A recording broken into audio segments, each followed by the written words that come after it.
This is your infrastructure. Structured data is flowing between your systems. Some request hits the edge, which hits a queue or the API or some worker. Maybe it makes a couple more hops between your infrastructure. In the steady state, assuming you have enough capacity, it just works. I'm Robbie Ostrow. I work on infrastructure at OpenAI. Our systems are big. They're constantly growing and evolving. They're constantly evolving in ways that I, or more importantly, ChatGPT, can't understand. This talk is called Escaping Version Skew. I want to talk to you today a little bit about how we can better define boundaries between our systems. We should be able to detect and prevent breaking changes. We should be able to maintain strict contracts at these abstraction boundaries. And we should be able to do all of this automatically without relying on humans to catch these subtle breaking changes. First, a question for you all, and don't worry, this is the only interactive portion of the talk. The date is early 2025. We're seeing errors rise basically linearly with the deploy. What do? Just call it out. Yeah, you roll back, right? We halted the deploy, we rolled back, that's exactly what we did. Let me show you what happened. See, we had a load-bearing off cache in Redis. Pods running the new version were writing a type that the old version couldn't understand. The new version here is in blue, the old version is in orange. So when anybody who previously was running the old version and then hit the new version, and then the old version pod tried to come back and hit the new version again, you would hit an error. I'm already confusing myself talking about this, right? The new pods could read the new version and the old format, but the old pods could only read the old format. This ended up causing about a 15% error rate in ChatGPT over about 30 minutes until everything in the cache expired. We were lucky that the TTL wasn't very long, because otherwise we might have had to do a risky manual production operation. So in this particular case, we would have been better served by letting the rollout continue. Once all of the pods were on the new version, everyone could have read all the cache entries, and we wouldn't have seen the secondary error spike that we saw here. Sadly, we didn't realize this until after the rollout completed, and by that time, the safest way to recovery was just to let the bad cache entries expire on their own. Now, this isn't to say that you shouldn't roll back. Roll back first, ask questions later is a good motto by default. But it just shows that as soon as you add the time dimension into your systems, they get so much more complicated to understand. Hell, I was confusing myself on the previous slide, talking about one service and one storage layer, and that's just as simple as things get, right? Humans, agents, tests tend to look at your service at a single point in time, at a single commit, at a single hash. That's convenient for understanding your system, but it's a lie once your systems get above toy-sized. We have to think about the infrastructure that we run not on a single point at a time. Instead, we have to think about all of the previous versions, and in some cases, all of the future versions that we're running across our fleet, and in some cases, customer fleets and clients as well. The systems we maintain most often break when they change, and we need a better theory of change. When we talk about breaking changes, we're usually talking about clients and servers. You've probably babysat through your career many annoying changes of the flavor, let me roll out what the server accepts first, then update the client to send a new thing, and then hopefully we remember to constrain what the server accepts eventually. And we usually forget that third step, and the server ends up having dead code around forever. Importantly, you have to remember to make sure that you roll out the services in the right order as well. So I'm going to begin this talk by telling you the secret to coordinating rollouts in a system the size of OpenAI's.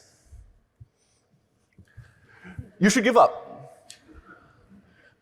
Don't give up on correctness, of course. If you have a change in trunk that will only work in services or deployed in a certain order, you're going to have a bad time. You're going to see errors, and you're going to have humans who are struggling to understand which direction they have to roll out, if it's even possible. You should never rely on humans, or agents for that matter, to catch breaking changes in an unconstrained system, let alone babysit a reasonable rollout order. It's way too complicated to reason about. It makes rollbacks unsafe. And there are sometimes even circular dependencies that make this fundamentally impossible. We need a better solution than a human manually gating rollouts to make sure that the breaking change gets into production without errors. And we need better ways to constrain the behavior at abstraction boundaries to make this tractable in the first place. Let's zoom a bit. Anytime you have state, whether that's in a shared cache, a database, a queue, or even just an in-flight RPC between services, You lose the luxury of imagining your system as that nice static diagram you wrote in your docs. Instead, you have to add that additional time dimension to your thinking. Now, let's imagine I want to add a new field to this schema. I want to add eye color, and all users are supposed to have eye color, so I want to make it required. Whoops. I rolled out the reader first, so we're seeing some parse failures. That's fine. We're going to roll out the writer now. So now the writer and reader on the same version, but you'll notice that even though we rolled out the writer and the reader, we still have some requests in flight that are going to fail. It's only now that I unpause this and let all of the queues and RPCs and everything drain that it's actually safe to ship this breaking change. So basically, no matter what you're going to get some errors. So you're thinking, we solved this problem in like 2001 with protobufs. Why is Robbie up there complaining about a solved problem? Surely somebody told him about protos before we got up here and embarrassed himself. Well, yes, protos do solve the wire compatibility problem, but they do so by substantially weakening the set of states that we can represent. Protos, what with their optional-only semantics and no logic constraints, make wire compatibility trivial, but you're sacrificing constraints in your application for the ease of wire compat. If you want your systems to have these solid abstraction boundaries, which I very much do, your invariants belong at the boundaries of those systems. Your application code should not be in the business of dealing with old versions of old stuff forever, leaving dead branches that you can never clean up, and generally abandoning service developers to a situation where they have to handle all versions of things for all time. So when I talk about defining schemas, I'm not just talking about the wire format, the grammar-based schema. I'm also talking about contracts that can encode powerful rules, like JSON schema, or extensions to proto, like proto-validate. Unfortunately, though, the stricter your schemas are, the easier it is for you to make a so-called breaking change. And we can't trust humans to manage that overhead. We need tooling. Our industry's current tooling encourages what I call optional slop. Every migration, every rollback path, every compatibility tail leaves some ugly residue on the schema. The schema on the left here shows a type that is technically compatible throughout time, but increasingly bad at actually constraining what states are legal today. This type doesn't make impossible states unrepresentable, and it pushes the burden onto business logic everywhere that reads it. So you're never going to get wire incompatibilities when you're using protos, but instead you'll see weird errors much deeper in your application code when you assume that, I don't know, legacy full name can't co-occur with validated phone number or something. If you don't encode as many rules as possible into your contract, I absolutely guarantee that a future developer will take advantage of the flexibility to send something that you don't expect. I don't want to give you the feeling that I'm anti-proto, certainly not. It's just not enough. We need a wire format plus additional rules, because at the end of the day, only that abstraction boundary is guaranteed. And you'd better be writing that boundary in some schema definition language, or SDL, so you can generate code from it that doesn't sneak in any assumptions. I promised at the beginning that we can keep things safe while also reducing cognitive overhead and making impossible states impossible. We can do this with tooling, but first, I do want to make one comment about how this is even more important for agents than it is for humans. Look, I work at OpenAI, I'm pretty AGI-pilled, and I believe pretty strongly that our models are already better than humans at reasoning through most of this stuff, and will be much, much better in the near future. But that doesn't obviate the need for strict contracts. In fact, I think it makes it even more important. Today, and I think forever, agents, like humans, will be able to build systems that they themselves cannot fully understand. These systems will be bigger and more impressive than anything I can come up with, but still way too complex to page into memory, so to speak. As our models get stronger and stronger, these abstraction boundaries can get bigger and bigger, but so will the underlying systems they support. Until and unless agents stop being able to build systems that they themselves can't fully understand, they need help to verify correctness at each change. We will always need these abstraction boundaries with good contracts that are at most the size of an agent's ability to grok. So what should these contracts actually look like? Well, we want to put as many constraints into the contract as possible. If the business logic depends on the rule belongs at the boundary. Then you can generate types for handlers that fulfill this contract, and you don't have to handle missing or malformed states deep in application code. I, somewhat famously, can only hold one thing at a time in my head, which is why I like types and hate side effects so much. They let me think about just one part of my system at a time without worrying that my understanding, or more to the point, lack thereof, might bleed into other systems. This is good for especially dumb humans like me, obviously, but I think it's even better for agents. Models are not great at reconstructing your implicit invariants from a pile of surrounding code and knowledge. If the boundary is loose, they will invent plausible-looking states that are wrong. If the contract is strict, the legal state space is much smaller. Hidden assumptions become explicit, and you get a much sharper oracle for CI, review, and more importantly, agentic loops. If an agent can fuzz its own boundary by generating all reasonable input that satisfies some contract, it's going to be much more effective at proving its own correctness and building a robust system when it's able to test itself. Don't make your agents or your developers rederive the contracts every time they look at a codebase. In some cases they can, but doing so is like writing a runbook when you could have just written a script. The script is just going to work. You can test it. You can make sure that it works over time. The runbook is going to mostly work, like 99% of the time, until it gets out of date, until you find a bug, until you realize that you never tested it. Even if context length becomes effectively free, this will continue to be true. In terms of minimizing cognitive overhead for humans and for agents, a 100% guarantee that is easily definable is priceless. Okay, I've been waxing philosophical for like 11 slides about how important strict contracts are. It's time to tell you about how we can actually fix this and introduce these strict contracts without adding too much friction on the breaking changes side. Adding all of this strictness requires a change in the way we think about these contracts. We need to stop sharing types between client and server, between deserializer and serializer. Delete your common types library and replace it with a DSL that can generate separate client and server types. This is the shape that I actually want. Writers should be as strict as possible. They should emit today's contract. If iColor is required for all subsequent users, writers should always require that iColor is provided. This shouldn't be a compromise type that has been weakened by every migration you've ever done. If your business logic requires age, make sure that you have age. Readers or deserializers are where the compatibility burden belongs. They should accept the union of the last few writer versions, because that's where Skew lands in practice. I know everyone loves to share types between client and server, and so in theory, this is a pretty big change. Of course they do. It feels simpler, cheaper, cleaner. So if you want people not to do that, the tooling has to be really, really good, and it has to be trivial to make these separate reader and writer types without requiring additional friction on the behalf of the developers who are actually making these contracts. It can't feel like a tax. It has to be the easy path. So what do I actually mean by that?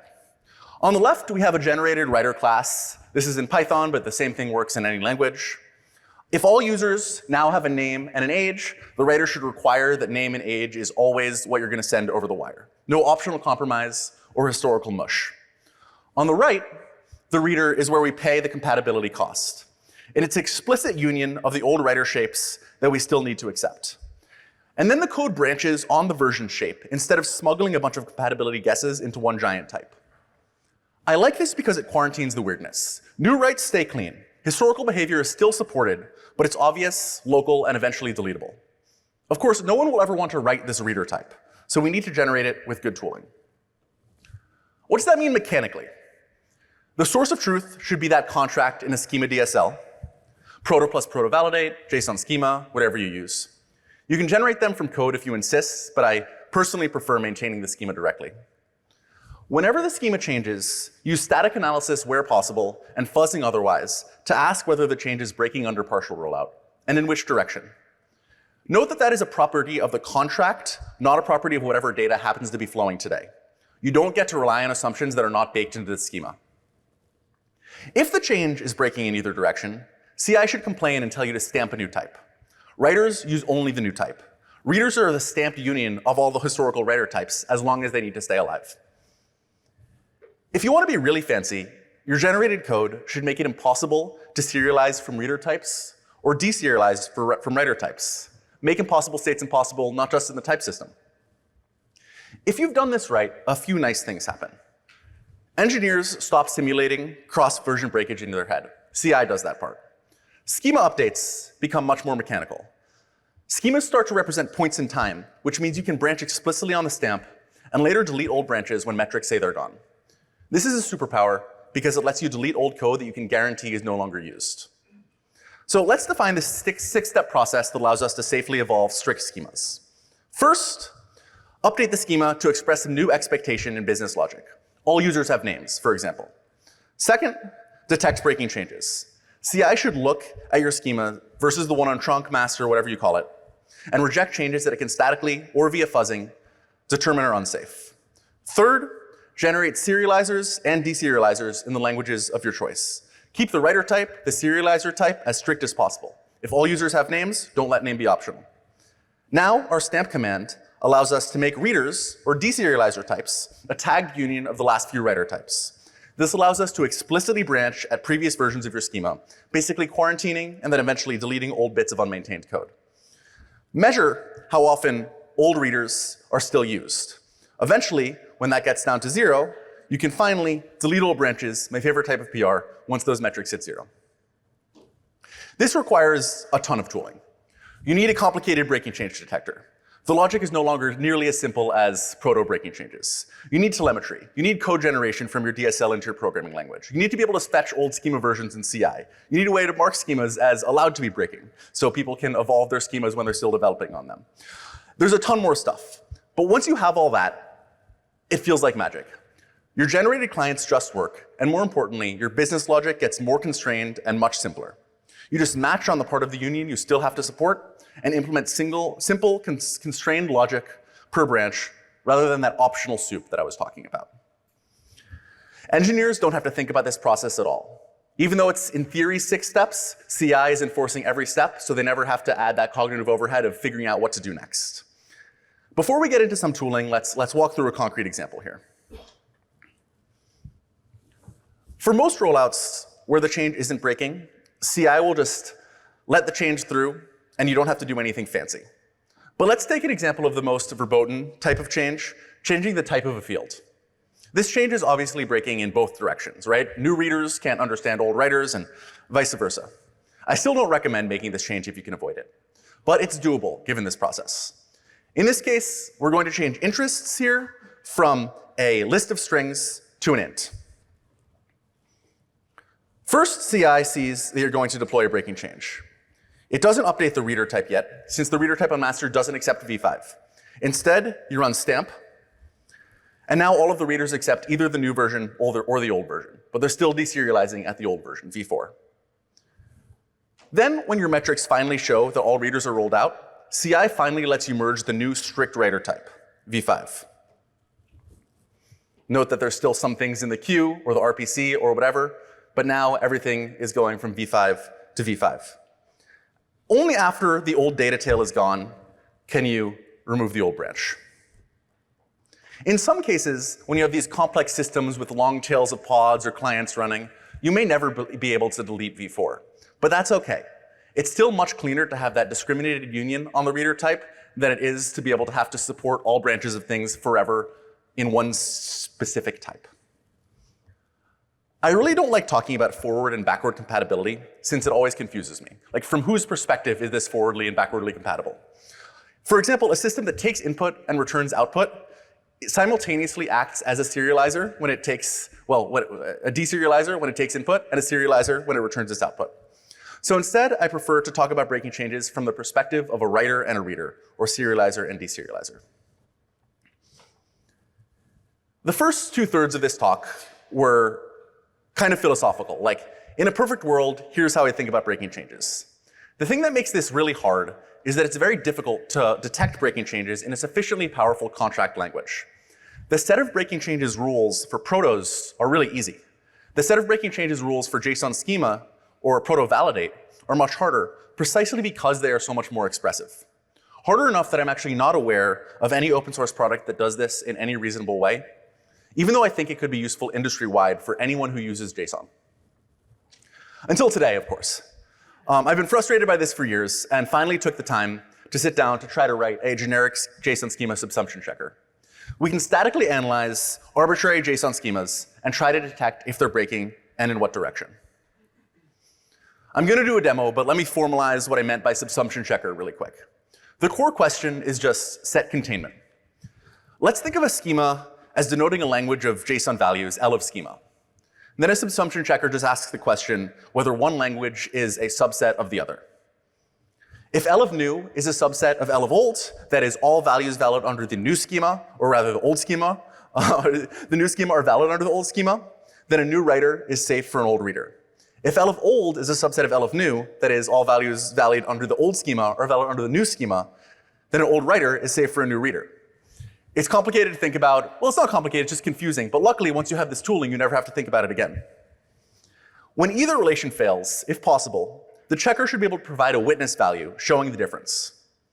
The reason this is hard is that it's impossible in most cases to enumerate the actual language. So you can't do a direct subset check. Instead, a subsumption checker like JSON-compat has to do special logic for each keyword and set of keywords that proves properties of the new and old schemas. This gets really hard with recursive schemas, sum types, and other arbitrary constraints like regex format strings and conditional types. The important point that I want to reiterate here is that the only input to the language is the schema itself. It doesn't matter what's actually happening in your system. What matters is the constraints you're putting on your system. If your business logic assumes some invariant that is not expressible in the schema, the subsumption checker cannot possibly catch it. So you should try to avoid assuming such invariants in your business logic. Or if you must, you should extend the schema DSL itself, which is usually not too hard. I want to show a live demo in 2 passes. First, the static checker. For a lot of ordinary schema changes, we can prove compatibility directly from the schemas, and that's great.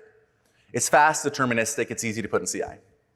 Then, if the schema gets too expressive for a complete proof, or at least so far, we switch to search. We ask the fuzzer for a concrete witness value that gets accepted on one side, but not the other. I like that split a lot. Proof when we can get it, examples when we can't. And the witness matters not just for CI, but for people and agents trying to understand exactly what might break. What do we mean by a witness? Here's an example. This is a small part of a schema with a breaking change. It's much easier to reason about compatibility when you have an example of where it falls apart. JSON schema includes some complex keywords like if-then, conditional types, that make static checks really complex. But in practice, this subschema is pretty simple. It just says, if the field called mode is %, then properties.value is going to be a maximum inclusive of 100. On the right, we've tightened that to exclusive maximum of 100. So we've gone from allowing everything up through 100 to everything up through 99. Just glancing at the schema, you can probably derive this in your head pretty quickly. But imagine this were a tiny part of a massive schema, or more complex rules that were being evaluated. It's much more useful to think of real values. The witness here is just the value, mode %, value 100. We see that old writers can omit it, new readers reject it. This one payload is much more useful in a review or an incident than a paragraph of abstract compatibility prose like I've been giving you for half an hour. Now let's do a brief live demo. This is actually JSONcompat.com iframed into this presentation, and I have to use my mouse on this additional screen, so we'll see how it goes. The actual subsumption checker is written in Rust, but compiled to WASM for JavaScript usage. It has Python bindings too. Let's take a look at this schema on the right. We have an object with 2 fields, name and age. They have some constraints like min length and minimum. Let's paste this into here and check compatibility between this schema and itself, if I can find my mouse. Check compatibility. There we go. Luckily, we see that the schema is compatible with itself. That seems reasonable. We've also generated a little bit of sample data at the bottom that fulfills both of these schemas. Now let's tighten this new schema. Let's change min length from 5 to 6. If you think about it for a second, all values representable by the new schema are representable by the old schema. That is, L of new is a subset of L of old. But not all values representable by the old schema are representable by the new schema, right? Anything with name of length 5 validates under the old schema, but not the new schema. This is a breaking change for the deserializer role, because there's old data that the serializer can emit that is no longer valid under the new schema. Let's check that. Boop, boop, boop. Check compatibility. We see that we now have lost deserializer compatibility and both, of course, and we have some more examples of each of the schemas. I think this is pretty cool. It's also very fast, single-digit milliseconds. And so you can run this across all of the schemas in your code base pretty quickly in CI. The static checker works for almost all schemas, so fuzzing is rarely necessary, and we're constantly trying to improve the set of all constraints we're supporting. However, for a sufficiently powerful contract language, not every compatibility question is that easy. The JSON schema not keyword comes to mind. It's really hard to detect statically whether something does not fulfill any instance of a schema, a complicated format string, a conditional type, whatever. Once you have richer combinations of conditionals, cross-field constraints, and schema composition, there are changes where a complete static answer is much harder or not practical. But it's still okay to introduce these constraints, right? We want to add as strict schemas as possible. So we need fuzzing too. Like I mentioned before, the workflow is prove what we can statically, and then when the checker can't fully decide, search for concrete counterexamples. I like that combination a lot because the static checker gives you fast deterministic guardrails, and fuzzing gives you real examples when the logic gets too expressive for a complete proof. When the static checker can't generate a witness on its own as well, the fuzzer can help there. The nice thing about the fuzzer is it also lets me and my agents iterate a lot faster on the static side of the house. The test harness for JSON compat is basically just its own fuzzer. So let's try with the fuzzer for a minute. We have this pretty simple schema that has a name and an age. Name is required. We can click generate, and we can generate 500 pretty quickly. Let's change age to required as well.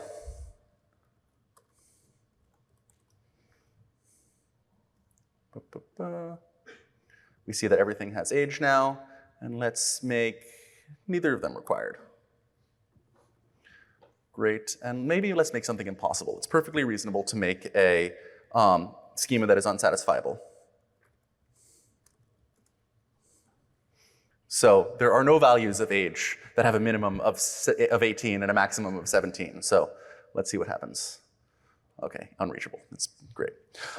This is MIT license, and it's the first time I'm talking about it anywhere, so I'm sure it has lots of bugs. But I'm not trying to sell anything except a solution to a problem that has pestered me since I started my career. So far, when we've used this internally, it's been a huge boon for catching breaking changes at our storage boundary.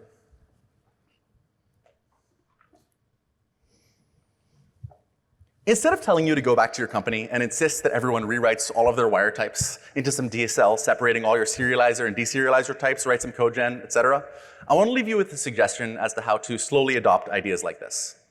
At OpenAI, we have a lot of pydantic schemas that define something that we're storing somewhere, maybe in a database, maybe in Redis, whatever. We don't have to go all the way off the bat and split the reader and writer types, even if I wish we did.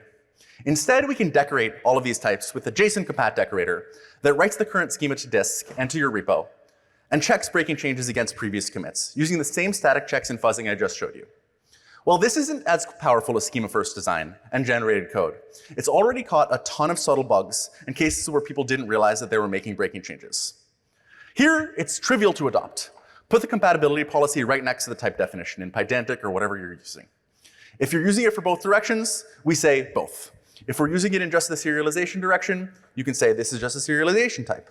Then we move the deserialization function from the pydantic class itself to make sure that it can't be misused. The stable ID is just a durable identity for this contract across renames and refactors, so CI can compare the current schema against the historical snapshots for that same logical payload. With direction both, which is mostly what we use today, a change has to be safe both for old readers seeing new writers and vice versa. Eventually, I hope we can split types like user profile here into a writer and reader type and evolve them more independently, allowing us to have these strict writers and union readers like I keep talking about. The off-cache incident at the beginning of this talk is now decorated with this checker. We haven't completely guaranteed that we've fixed all compatibility issues, but we've eliminated a whole class of them. In fact, at OpenAI, tests enforce that models in certain types of our code base are always decorated with a compatibility checker like this.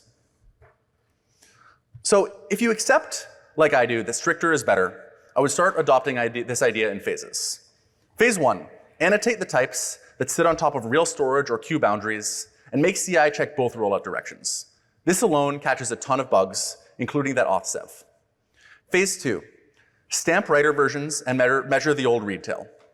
Now you can see rollback risk and have a principled way to know when cleanup is safe.